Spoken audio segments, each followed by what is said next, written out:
ಶಿವಾಜಿ ಜಯಂತಿ ಮೆರವಣಿಗೆಯ ಸಂದರ್ಭದಲ್ಲಿ ನಡೆದಂತ ಕಲ್ಲು ತೂರಾಟದ ಕಾವು ಈಗಲೂ ಕೂಡ ಆರಿಲ್ಲ. ಶಾಂತಿ ಸಭೆಗಳು ಮೇಲಿನ ಮೇಲೆ ವಿಫಲ ಆಗ್ತಾ ಇದ್ದು ದ್ವೇಷದ ಕಿಚ್ಚು ಬೂದಿ ಮುಚ್ಚಿದ ಕೆಂಡದಂತಿದೆ. ಇದೇ ತಿಂಗಳ 26ನೇ ತಾರೀಕಿನಂದು ಬೃಹತ್ ಹೋರಾಟಕ್ಕೂ ಹಿಂದೂ ಸಂಘಟನೆಗಳು ಕರೆ ಕೊಟ್ಟಿವೆ. ಕಲ್ಲು ತೂರಾಟದ ಬಳಿಕ ಹೊರಗೆ ಶಾಂತ, ಒಳಗೆ ಕೊತ ಕೊತ. ಶಾಂತಿ ಸಭೆ ವಿಫಲ, ಗೂಂಡಾ ಕಾಯ್ದೆಗೆ ಶ್ರೀರಾಮುಲು ಪಟ್ಟು. ಶಿವಾಜಿ ಜಯಂತಿ ಮೆರವಣಿಗೆ ವೇಳೆ ನಡೆದ ಕಲ್ಲು ತೂರಾಟದ ಕಾವು ಶರಣರ ನಾಡಲ್ಲಿ ಇನ್ನೂ ಆರಿಲ್ಲ. ಬಾಗಲಕೋಟೆಯಲ್ಲಿ ಸದ್ಯ ಪರಿಸ್ಥಿತಿ ಬೂದಿ ಮುಚ್ಚಿದ ಕೆಂಡದಂತಿದ್ದು, ಪಂಕ ಮಸೀದಿ ಮತ್ತು ಕೊತ್ತಲೇಶ್ವರ ಮಂದಿರದ ಬಳಿ ಪೊಲೀಸರು ಹದ್ದಿನ ಕಣ್ಣಿಟ್ಟು ಕಾಯುತ್ತಿದ್ದಾರೆ.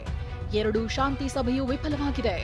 ಕಲ್ಲು ತೂರಾಟ ಕೇಸ್ನಲ್ಲಿ ಪೊಲೀಸರು 10 ಜನರನ್ನ ಬಂಧಿಸಿ ಜೈಲಿಗಟ್ಟಿದ್ದಾರೆ.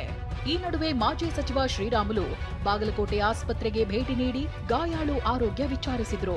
ಕಲ್ಲೆಸೆದವರ ವಿರುದ್ಧ ಗೂಂಡಾ ಕಾಯ್ದೆ ದಾಖಲಿಸುವಂತೆ ಆಗ್ರಹಿಸಿದ್ರು. ತನಿಖೆಯನ್ನು ಮಾಡ್ತಾ ಇದ್ರು.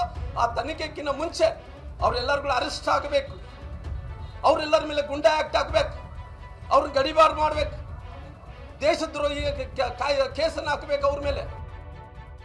ಚಿತ್ತಾಪುರದಲ್ಲಿ ಕಲ್ಲು ತೂರಾಟದ ವಿಡಿಯೋ ವೈರಲ್.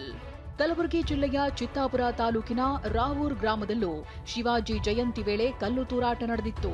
ಇದೀಗ 2 ಸಮುದಾಯಗಳ ನಡುವೆ ಘರ್ಷಣೆ ವೇಳೆ ಬಾಲಕರು ಕಲ್ಲು ತೂರಾಟ ನಡೆಸಿರುವ ವಿಡಿಯೋ ವೈರಲ್ ಆಗಿದೆ.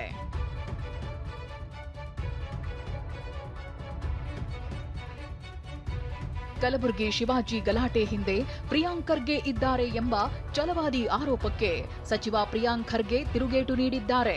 ಅಲ್ಲಿನ ಜನ ಹೇಳೋದೇನು ಅಂತಂದ್ರೆ, ಇದಕ್ಕೆಲ್ಲ ಚಿತ್ತಾಪುರದ ಶಾಸಕರಾಗಿರ್ತಕ್ಕಂಥ ಪ್ರಿಯಾಂಕಾ ಖರ್ಗೆ ಅವರೇ ಇಂಥದ್ದನ್ನು ಏನೋ ಮಾಡಿಸ್ತಾ ಇದ್ದಾರೆ ಅಂತಕ್ಕಂಥ ಅನುಮಾನಗಳು ಉಟ್ಕೊಂಡಿದೆ ಅಂತ ಹೇಳಿ ಕೆಲವರೆಲ್ಲ ನನಗೆ ಮಾತಾಡಿದ್ದಾರೆ. ನಾರಾಯಣ ಸ್ವಾಮಿ ಛಲವಾದಿ ಅವರಿಗೆ, ಖರ್ಗೆ ಸಾಹೇಬರಿಗೆ, ನಮಗೆ ಸಿದ್ದರಾಮಯ್ಯ ಬೈಯೋದಕ್ಕೆ ಮಾತ್ರ ಇಟ್ಕೊಂಡಿರೋದು ಆಯ್ತಾ. ಅವ್ರ ಸ್ಥಾನಮಾನ ಸಿಕ್ಕಿರೋದು ಅವರಿಗೆ RSS ಚೊಡ್ಡಿ ತಲೆ ಮೇಲೆ ಹೊತ್ತು ಆದಮೇಲೆ ಅವ್ರು ಎಷ್ಟು ನಮಗೆ ಬೈತಾರೆ ಅಷ್ಟು ತನಕ ಅವ್ರ ಅಸ್ತಿತ್ವ ಇರ್ತದೆ. ಯಾವಾಗ ಅವರು ಬೈಯೋಕ್ಕೆ ನಿಲ್ಲಿಸ್ತಾರೆ ಆವಾಗ ಅವರಿಗೆ ಸ್ಥಾನಮಾನ ಅಸ್ತಿತ್ವ ಇಲ್ಲ. ಅವೊಬ್ಬ ರಾಜಕಾರಣಿಯೇ ಅಲ್ಲ, ಅವರು ಅಪ್ಪನ ನೆರಳಲ್ಲಿ ಅಧಿಕಾರ ಅನುಭವಿಸ್ತಿದ್ದಾರೆ ಹೊರತು ಅವರ ಅಪ್ಪನ ಹೆಸರು ಪಕ್ಕದಲ್ಲಿದ್ದರೆ ಇಲ್ಲದೆ ಇದ್ದರೆ ಅವರು ಗ್ರಾಮ ಪಂಚಾಯತಿ ಮೆಂಬರ್ಗೂ ಯೋಗ್ಯರಲ್ಲ. ಸದ್ಯ ಬಾಗಲಕೋಟೆ ಹಾಗೂ ಕಲಬುರಗಿಯಲ್ಲಿ ಪರಿಸ್ಥಿತಿ ಬೂದಿ ಮುಚ್ಚಿದ ಕೆಂಡದಂತಿದೆ. ಪೊಲೀಸರು ಬಿಗಿ ಬಂದೋಬಸ್ತ್ ಕೈಗೊಂಡಿದ್ದಾರೆ. ಬಾಗಲಕೋಟೆಯಿಂದ ರವಿಮುಖಿ ಜೊತೆ ದತ್ತಾತ್ರೇಯ ಪಾಟೀಲ್, TV9 ಕಲಬುರಗಿ.